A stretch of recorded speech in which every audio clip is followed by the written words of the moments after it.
Hello students, welcome to Shweta Yadav Tutorials. Please like and subscribe my channel and hit bell icon for more updates.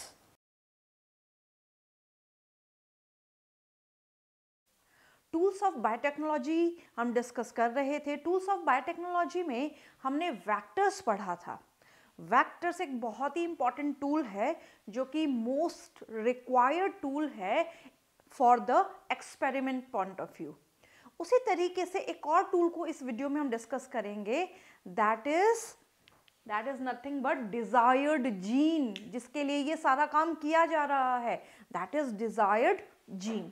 Desired gene का मतलब है जो gene हमारी ज़रूरत का है, जो हमें चाहिए, जिस जीन का प्रोडक्ट हमें चाहिए, जिसकी वजह से हम रिकॉम्बिनेंट डीएनए बनाते हैं, उसका एम्प्लीफिकेशन करते हैं, उसका सिलेक्शन करते हैं और सेलेक्ट करने के बाद उसका नंबर और बढ़ाते हैं, प्रोसेसिंग उसकी करते हैं। तो ये सारी चीज़ें किसके लिए हो रही हैं? ये सारी चीज़ें हो रही हैं डिज़ायर्ड जीन के प्रोडक्ट के लिए। तो नेचुरली डिज़ायर्ड जीन बहुत ही इंपॉर्टेंट है, right? So what is desired gene? Desired gene is known as gene of interest. Gene of interest का मतलब है जिस जीन में हमें इंटरेस्ट है, राइट? जैसे हमें इंसुलिन जीन को एक्सट्रैक्ट आउट करना है, इंसुलिन जीन को हमें अलग करना है, तो वो जीन ऑफ इंटरेस्ट हो गया, राइट? इंटरफेरॉन का जीन हमें अलग करना है, दैट इज डिजायर्ड जीन, वो डिजायर्ड जीन हो गया। जो भी जीन हमारी जरूरत का है, जो हमें चाहिए, जिसका प्रोडक्ट हमें बनाना है, that is desired gene. It is also known as foreign DNA और एलियन और अलाइन डीएनए। इसको फॉरेन डीएनए और एलियन डीएनए बोला जाता है। इसको एग्जैक्टली फॉरेन डीएनए या एलियन डीएनए क्यों बोला जाता है? नेचुरली जो डिजायर्ड जीन या जीन ऑफ इंटरेस्ट है, ये इंसर्ट किया जाता है, it is inserted in the vector. ये मान लीजिए वेक्टर है और इस वेक्टर में मान लीजिए ये डिजायर्ड जीन आपने इंसर्ट कर दिया, ये डिजायर्ड जीन है। ये जो डिजायर्ड जीन है इस वेक्टर के लिए ये बाहर का है, ये वेक्टर का रेड वाला पार्ट खुद का है, बट इसमें से कोई बाहर का आया है, क्लियर? जो इस पर्टिकुलर वेक्टर का पार्ट नहीं है, तो इसके लिए क्या हो गया? बाहर से आया हुआ। जैसे हमारे इंडिया में कोई आता है तो हम बोलते हैं ये फॉरेनर है, राइट? एक पर्सन जो कि इंडिया से बिलोंग नहीं करता है वो फॉरेनर है। उसी तरीके से ये जो पार्ट है ब्लू वाला, ये रेड वाले पार्ट से बिलोंग नहीं करता है, इसीलिए ये क्या हो जाता है? ये हो जाता है फॉरेन डीएनए, या इसको हम एलियन डीएनए भी बोलते हैं। तो बाहर से आया हुआ, इसलिए फॉरेन और एलियन हमारे इंटरेस्ट का है, हमारी डिजायर है उसके प्रोडक्ट को यूज करना, इसलिए हम उसको क्या बोलते हैं? डिजायर्ड जीन या gene of interest, right? Now desired gene is that gene which is transferred into the host cell obtained by following method. जो desired gene है वो वेक्टर की सहायता से होस्ट में भेजा जाता है। अब जब वो होस्ट में भेजा जाता है तो होस्ट में भेजने के बाद किस तरीके से वो ऑब्टेन किया जाता है, यानी कि डिजायर्ड जीन को कैसे निकालेंगे, उसको ऑब्टेन कैसे करेंगे, इसके बहुत सारे मेथड्स हैं। तो ये जो सारे मेथड्स हैं इस वीडियो में हम डिटेल में पढ़ेंगे, क्लियर? तो यहाँ पे मेथड्स कौन कौन से हैं? रैंडम मेथड, पहला मेथड कौन सा है? रैंडम मेथड, रैंडमली सेलेक्ट कर लेना। दूसरा है cDNA formation method, cDNA formation method, and third one is synthetic method और artificial synthesis of gene, clear? तो तीन मेथड से हम डिजायर्ड जीन को क्या कर सकते हैं? ऑब्टेन कर सकते हैं। अगर आपसे कोई क्वेश्चन पूछ ले, how can we obtain desired gene? The desired gene is obtain by random method, by cDNA formation method, by artificial synthesis of gene और synthetic method. And what is foreign DNA? Foreign DNA is known as alien DNA, or it is also known as desired gene or gene of interest. सबसे पहला हम पढ़ेंगे random method. Random का मतलब जैसा हम समझते हैं कि एकदम से कहीं से भी सेलेक्ट कर लेना, रैंडमली उठा लेना, दैट इज रैंडम मेथड। अब कैसे पता लगेगा कि ये ही हमारा जीन ऑफ इंटरेस्ट है? तो जीन ऑफ इंटरेस्ट को पता करने के लिए मान लीजिए ये हमारा डीएनए या जीन ऑफ इंटरेस्ट है।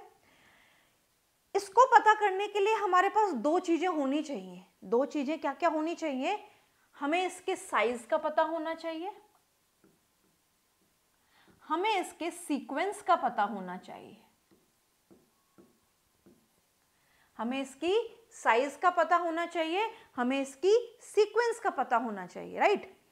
अब बच्चे अक्सर पूछते हैं कि साइज और सीक्वेंस का क्यों पता होना चाहिए? साइज और सीक्वेंस का हमें इसलिए पता होना चाहिए क्योंकि अगर साइज का पता होगा तो हम होस्ट के हिसाब से उसको सेलेक्ट करने में क्या करेंगे? आसानी फील करेंगे, हमें आसान रहेगा उसको ऑब्टेन करना। सीक्वेंस कैसे पता करेंगे? नेचुरल सी बात है, डीएनए सीक्वेंसर है, ऑटोमेटेड डीएनए सीक्वेंसर है, तो उसकी हेल्प से डीएनए सीक्वेंसिंग करके सीक्वेंस का पता लगाया जा सकता है। मान लीजिए जो डिजायर्ड जीन है, ये डिजायर्ड जीन है, इसकी साइज है 20 kb और इसकी सीक्वेंस हम नॉर्मली लिख लेते हैं। मान लीजिए इसकी सीक्वेंस है AATTGGCCT फॉर एग्जाम्पल, इसकी ये सीक्वेंस है। हमें ये पता चला कि 20 kb का है और इसकी सीक्वेंस ये है। क्लियर?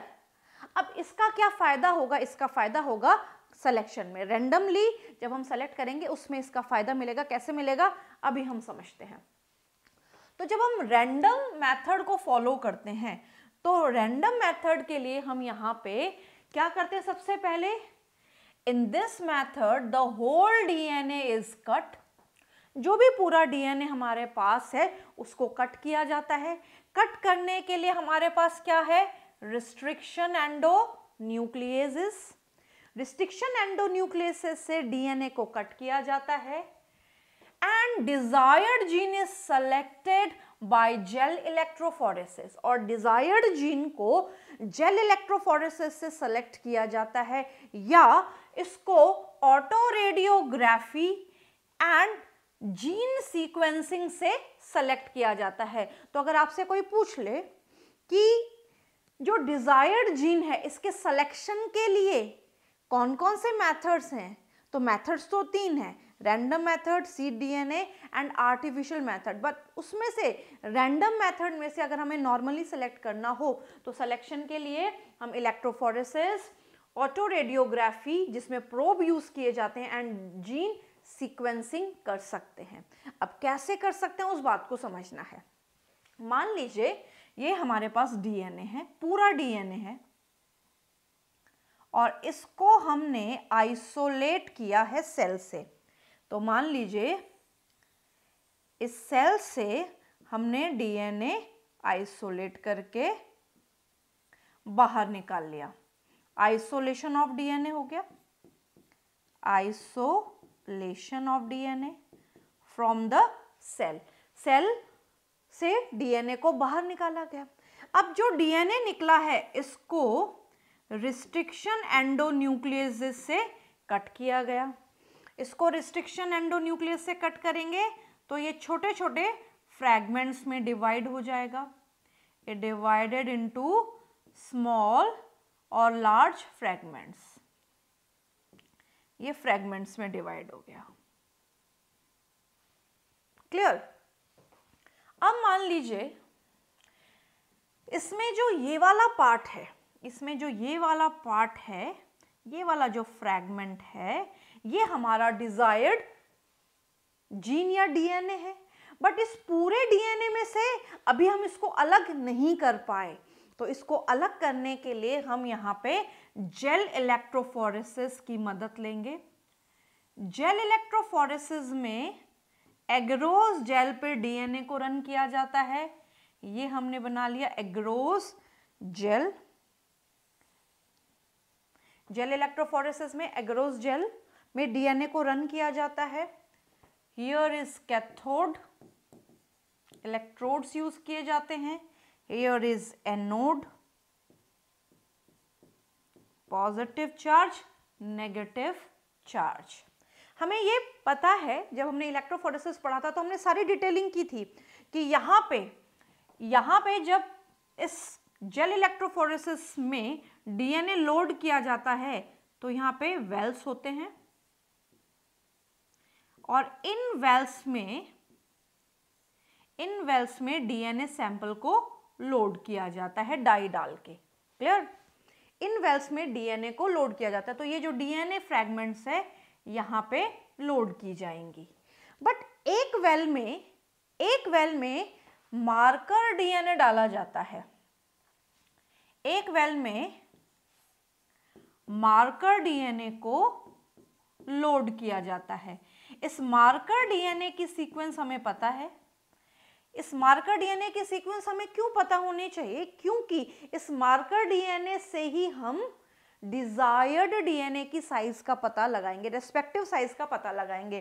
तो यहाँ पे मार्कर डीएनए है, सबसे बड़ा, छोटा और छोटा, छोटा और छोटा, यानी कि ये 5 kb साइज का है, ये 10 kb साइज का है फॉर एग्जाम्पल, ये 15 kb साइज का है, ये 20 kb साइज का है और ये 25 kb साइज का मार्कर डीएनए है। तो यहाँ पे बड़े से छोटा साइज है, ये भी हमें पता है कि जो बड़ा साइज है वो ऊपर रह जाता है और छोटा नीचे रन कर जाता है। क्लियर? अब जब हम डीएनए सैंपल यहाँ पे लोड करेंगे, यहाँ पे डीएनए सैंपल हमने लोड किया, यहाँ पे ये डीएनए लोडिंग हुई। अब जब ये डीएनए लोड करेगा तो यहाँ पे डीएनए रन करेगा। जब ये डीएनए रन करेगा और जब डीएनए रन करेगा और रन करने के बाद हमें ये पता चलेगा कि ये जो 20 kb का मार्कर है, इसकी रेस्पेक्टिव साइज में जो डीएनए आ जाएगा वही हमारा डिजायर्ड डीएनए है। तो इसकी रेस्पेक्टिव साइज में मान लीजिए ये आ गया, इसकी रेस्पेक्टिव साइज में ये आ गया 20 kb का, ये भी 20 kb का। तो ये जो 20 kb का जो हमारा डिजायर्ड डीएनए था वो 20 kb मार्कर के बिल्कुल पैरेलल साइज में आ चुका है। क्लियर? तो यहाँ पे 20 kb का डिजायर्ड जीन, यहाँ पे 20 kb का मार्कर डीएनए, इस मार्कर डीएनए का साइज हमें पता था और यहाँ पे डिजायर्ड डीएनए इसके सामने पैरेलली अरेंज हो गया, इसके रेस्पेक्टिव साइज के अकॉर्डिंग अरेंज हो गया। अब क्या करेंगे? अब हमें पता चल गया है कि यही हमारे काम का डीएनए है, तो यहां से जेल से इसको कट करके बाहर निकालेंगे। तो यहां से जेल से कट किया, इसको कट करेंगे और जेल को मेल्ट करेंगे, कट करेंगे और मेल्ट करेंगे और कट और मेल्ट करके डिजायर्ड डीएनए को ऑब्टेन कर लेंगे, डिजायर्ड डीएनए को ऑब्टेन कर लेंगे। जब कट और मेल्ट किया जाता है, जब कट किया जाता है जेल को और मेल्ट करके डीएनए को अलग किया जाता है, जेल से अलग किया जाता है, इस प्रोसेस को बोला जाता है elution. This process is known as elution, right? तो यहाँ पे क्या किया जाएगा? जेल इलेक्ट्रोफोरेसिस में डीएनए को लोड किया जाएगा इस प्रोसेस के थ्रू और डीएनए नेगेटिव से पॉजिटिव की तरफ रन करेगा। हमारा जो डिजायर्ड डीएनए उसकी साइज हमें पता है कि इसकी साइज 20 kb है।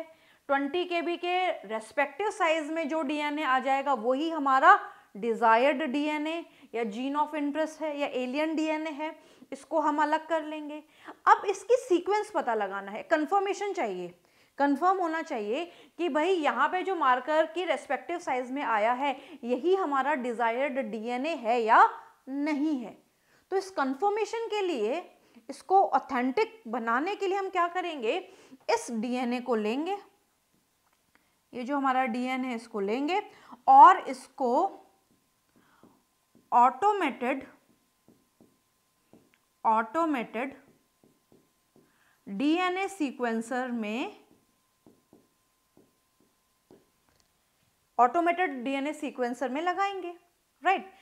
हमें ये पता है कि जो ऑटोमेटेड डीएनए सीक्वेंसर है वहां पे एक तरफ से डीएनए को हम लोड करते जाते हैं, वो जो पूरी मशीन होती है वो कंप्यूटर से अटैच होती है। तो जैसे जैसे डीएनए उसके अंदर जाता है डीएनए की सीक्वेंस पता चलती जाती है। तो यहाँ जैसे ही हमने ऑटोमेटेड डीएनए सीक्वेंसर की मदद ली, मदद लेते ही हमें ये पता चला कि ये जो भी डीएनए हमने ऑब्टेन किया है, जो भी डीएनए हमें मिला है, उसकी साइज है A, T, T, G, G, C, C, T, ये साइज है मान लीजिए। तो ये जो साइज है, ये जो सीक्वेंस है, साइज नहीं, ये जो सीक्वेंस है जो हमने वहां देखी थी, वही सीक्वेंस हमें मिली है। इसका मतलब ये जो हमारा डीएनए हमने साइज या सीक्वेंस के हिसाब से बताया था, जो कि डिजायर्ड था, ऑटोमेटेड डीएनए सीक्वेंसर की सहायता से इसका कंफर्मेशन हो चुका है, ये कंफर्म हो चुका है कि ये वही है। तो इस तरीके से रैंडमली हम इसको सेलेक्ट कर सकते हैं, रैंडम सिलेक्शन है। अब हमने रैंडमली सेलेक्ट कर लिया, मान लीजिए जो हमने सेलेक्ट किया है ये ह्यूमन जीन है, ये जो डिजायर्ड जीन है ये क्या है, ह्यूमन जीन है, ह्यूमन डीएनए हमें मिला है। अब ह्यूमन डीएनए है तो नेचुरली इसको हम क्या करेंगे, इसको अगर हम कहीं ट्रांसफर करेंगे, मान लीजिए ये जो हमें मिला है ये ह्यूमन डीएनए है, राइट, इसको हम ट्रांसफर करेंगे, जिसको हम बोल रहे हैं डिजायर्ड डीएनए या डिजायर्ड जीन, डिजायर्ड डीएनए या डिजायर्ड जीन, इसका ट्रांसफर किया जाएगा। क्या किया जाएगा, इसका ट्रांसफर किया जाएगा। नेचुरली हमें इस डीएनए से या इस डिजायर्ड जीन से हमें क्या चाहिए, प्रोडक्ट चाहिए अल्टीमेटली, तो इसे हम ट्रांसफर करेंगे, इसे हम ट्रांसफर करेंगे। मान लीजिए हमने इसे ट्रांसफर किया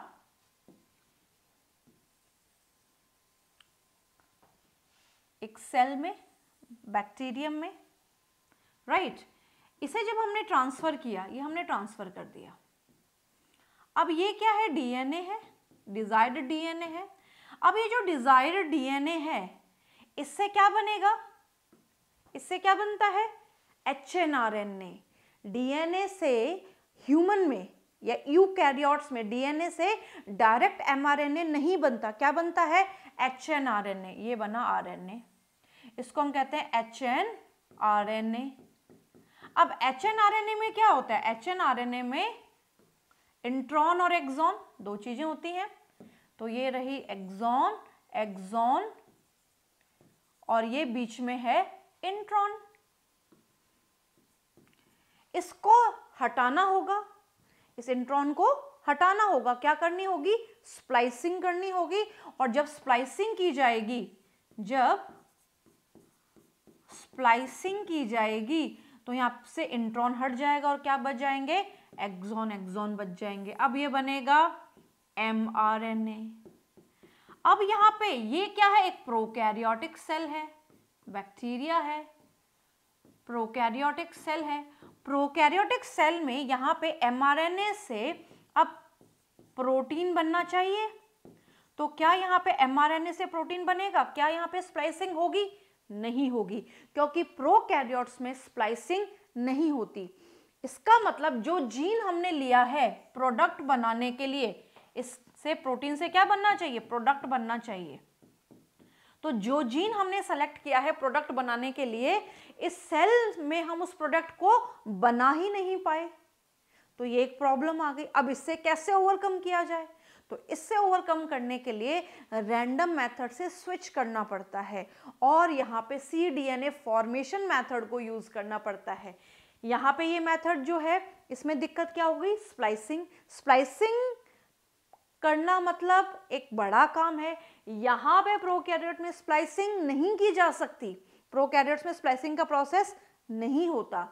तो इससे कैसे बचा जाए, तो इससे बचने के लिए हम सेकंड मेथड पढ़ने जा रहे हैं, cDNA formation method. cDNA formation method को यूज किया जाता है। अब क्या होता है इस मेथड में, जब हम ये समझते हैं कि आरएनए से डीएनए बन रहा है, आरएनए से डीएनए बन रहा है, नॉर्मली डीएनए से आरएनए बनता है, बट जब आरएनए से डीएनए बने तो इसको हम क्या कहते हैं, रिवर्स ट्रांसक्रिप्शन, रिवर्स ट्रांसक्रिप्शन। और इसमें जो एंजाइम काम में आता है उसको बोलते हैं रिवर्स ट्रांसक्रिप्टेज। क्या बोलते हैं उसको? Reverse transcriptase. अब बात ध्यान से समझना, आरएनए से डीएनए बना, इस डीएनए को हम कहते हैं सीडीएनए। क्या कहते हैं इसको? सीडीएनए। सीडीएनए का फॉर्मेशन हो रहा है। अब ये जो सीडीएनए है इसको अगर हम ई कोलाई या बैक्टीरियम में ट्रांसफर करेंगे, इस सीडीएनए को जब बैक्टीरियम में ट्रांसफर किया जाएगा तो इस सीडीएनए में क्या नहीं होगा? इंट्रॉन नहीं होगा। इस सीडीएनए में क्या नहीं होगा? इंट्रॉन। और जब इंट्रॉन नहीं होगा तो स्प्लाइसिंग की रिक्वायरमेंट भी नहीं होगी, क्योंकि आप इसको कहाँ ट्रांसफर करवा रहे हैं? प्रोकैरियोटिक सेल में, बैक्टीरियल सेल में, और बैक्टीरियल सेल में स्प्लाइसिंग नहीं होती। हमें अल्टीमेटली क्या चाहिए? जो भी ह्यूमन जीन, जो डिजायर्ड जीन है उसका प्रोडक्ट हमें मिल जाए। बट अगर स्प्लाइसिंग होने लगी तो वो प्रोडक्ट हमें नहीं मिल पाएगा, क्योंकि प्रोकैरियोट्स में स्प्लाइसिंग होती ही नहीं है। तो इसके लिए हम सीडीएनए को ट्रांसफर करेंगे ई कोलाई में या बैक्टीरियम में। ये जो सीडीएनए है अब ये डायरेक्टली एमआरएनए बनाएगा, ये एमआरएनए बनाएगा और एमआरएनए से यहाँ बनेगा प्रोटीन, यानी कि यहाँ बनेगा प्रोडक्ट। यहाँ पे क्या बनेगा? Product.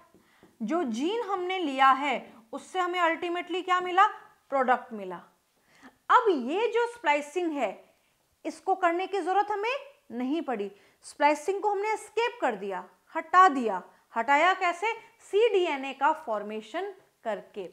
So here DNA formed by mRNA. DNA जो एमआरएनए से बनता है उसको हम सीडीएनए बोलते हैं। क्या बोलते हैं उसको? सीडीएनए। और इस प्रोसेस को हम कहते हैं रिवर्स ट्रांसक्रिप्शन। प्रोसेस को हम क्या बोलते हैं? Reverse transcription. cDNA formation is required when escape the process of splicing। जब हमें स्प्लाइसिंग के प्रोसेस को एस्केप करना है तो क्या यूज किया जाता है? cDNA फॉर्मेशन मेथड यूज किया जाता है। तो अभी तक हमने दो मेथड्स पढ़े। पहला हमने पढ़ा रैंडम मेथड, सेकंड हमने पढ़ा cDNA formation method. cDNA formation method मतलब डीएनए बन रहा है आरएनए से और बनाने का काम कर रहा है रिवर्स ट्रांसक्रिप्टेज एंजाइम, और प्रोसेस को हम कहते हैं रिवर्स ट्रांसक्रिप्शन। ये स्प्लाइसिंग को एस्केप करता है और जो भी जीन हमारे इंटरेस्ट का है उसका प्रोडक्ट वहां पे बन जाता है cDNA की सहायता से, जैसा इस फिगर में हमने पढ़ा। एक और मेथड आता है जिसको हम कहते हैं सिंथेटिक मेथड या artificial synthesis of gene. Normally आज के समय में किसी भी चीज को आर्टिफिशियली बनाया जा सकता है in terms of gene, right. अब यहाँ पे सबसे पहले Kornberg synthesised first synthetic DNA. Kornberg ने पहला सिंथेटिक डीएनए सिंथेसाइज किया था। कॉर्नबर्ग नाम के साइंटिस्ट ने पहला सिंथेटिक डीएनए बनाया था। उसके बाद Indian scientist Khorana synthesised first artificial gene. इन्होंने केमिकली भी डीएनए को सिंथेसाइज किया था, इसकी डिटेलिंग भी हम कर चुके हैं। अब एक्चुअली इन्होंने क्या किया था वो बहुत ध्यान से समझना है। Khorana synthesise the gene coding for yeast alanine tRNA. इन्होंने जो जीन बनाया था वो क्या कर रहा था? वो एलेनिन टीआरएनए को कोड कर रहा था, यानी कि टीआरएनए बना रहा था, एलेनिन टीआरएनए, जिसमें 77 बेस पेयर्स थे। कितने बेस पेयर्स थे? 77 बेस पेयर थे। It did not function in the cell. तो यहां पे मान लीजिए ये जीन सिंथेसाइज किया, इस जीन को सिंथेसाइज करके होस्ट सेल में डाला और जब ये होस्ट सेल में डाला तो यहां पे टीआरएनए बना। जब टीआरएनए बना तो इसने फंक्शनिंग प्रॉपर नहीं की, ये प्रॉपर काम नहीं कर पाया। तो जब ये काम नहीं कर पाया तो उन्होंने फिर से एक और जीन बनाया। Later on in the year 1979 Khurana was able to synthesize a functional tyrosine tRNA gene, इन्होंने functional tRNA gene, tyrosine tRNA gene को बनाया जो कि फंक्शनल था, ये काम कर रहा था सेल में, यानी कि इससे प्रोडक्ट बन रहा था जिसमें 207 बेस पेयर्स थे। कितने बेस पेयर्स थे? 207 बेस पेयर्स थे। Since then a number of gene have been synthesised artificially. अब हमें ये पता है कि हम जीन के नंबर को, यानी किसी भी कॉम्बिनेशन को बना के आर्टिफिशियली जीन को सिंथेसाइज कर सकते हैं। तो यहाँ पे हमने डिजायर्ड जीन को ऑब्टेन करने के लिए कि किस तरीके से डिजायर्ड जीन को ऑब्टेन किया जाता है, उसको एक्सट्रैक्ट किया जाता है, उसके 3 मेथड्स पढ़े, random method, artificial method as well as cDNA formation method.